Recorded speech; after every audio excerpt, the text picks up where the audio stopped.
Less than 2 hours from now, 7 actors will step on stage in downtown Toronto for the opening night of a play called Tainted. But it's the drama that will unfold offstage that will likely be the most powerful. Here's Avery Haynes now with part 2 of this week's Inside Story.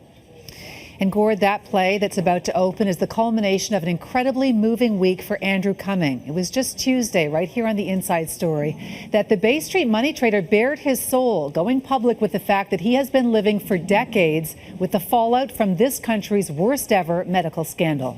He was infected with HIV by a transfusion. If you get an infected unit, you've got, bad house odds. How many people have to die?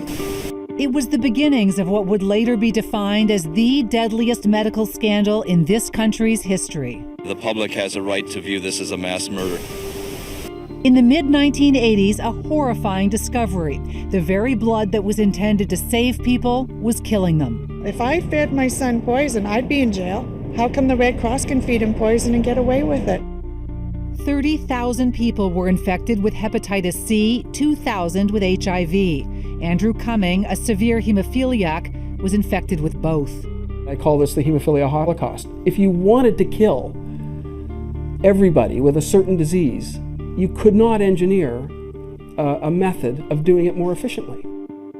Andrew has kept this a secret from all but his closest family and friends for almost 3 decades. He's sharing it now because most of the victims have gone silent.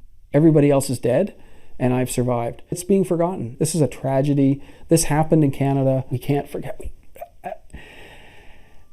We can't forget this story. We're not just fighting for compensation. We're demanding a public inquiry into how this happened. And what's happening on this stage right now is an attempt to keep the story alive. We could hardly do anything in our lives without being worried we'd have a bleed. These are rehearsals for a play that's opening this week. It's called Tainted. Why are you guys trying to freak me out all the time? Because it's important not to forget this stuff. One of the actors is Owen. He plays a severe hemophiliac who gets infected with HIV and hepatitis C. That is exactly what I don't want to talk about. 13 years old, he has a passion and an uncanny grasp of a scandal that rocked this country well before he was even born. The story has to get told. It's been hidden for about 25 years. I've got to tell the story. The story he has to tell is in many ways the story of Andrew Cumming, a man Owen calls Dad.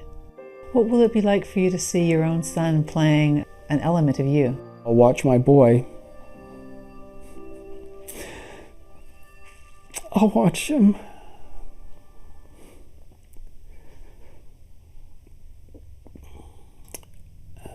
Tell his mother, not to worry, Mom.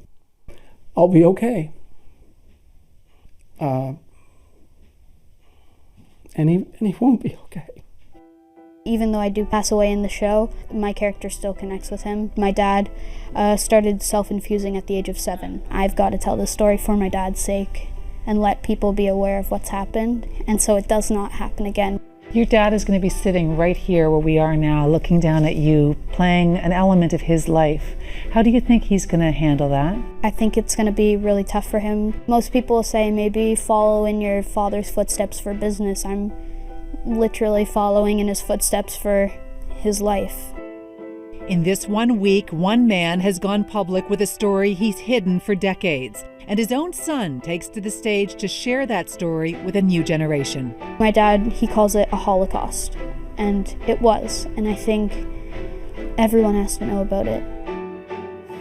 And we'll have details on our website on how to get tickets for Tainted. And this week marks the 20th anniversary of the Creever inquiry, which was a really damning inquiry into the tainted blood scandal, the Canadian government, the Red Cross. And although he's been through a huge amount of challenges, Andrew, cancer, hemophilia, AIDS, all of that, does he realize how lucky he is to still be here?